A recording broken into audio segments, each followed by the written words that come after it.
تشارك في هذه المنظومه الحمد لله التي مؤمنه بشكل هشوف معاكم هذا التقرير وانا عاوز بالنسبه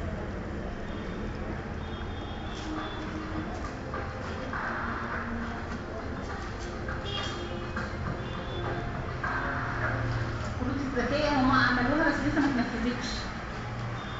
لما تطبق نقدر نشوف بقى لما هيمشوا فعلا السيستم اللي قالوا عليه ولا هيغيروا فيه، نقدر نقول ساعتها هتبقى كويسه ولا مش كويسه. لا مش عجباني، مش عجباني. وبعد كده وبعد ما نخلص الحصه بتاعتنا هنصير في سوق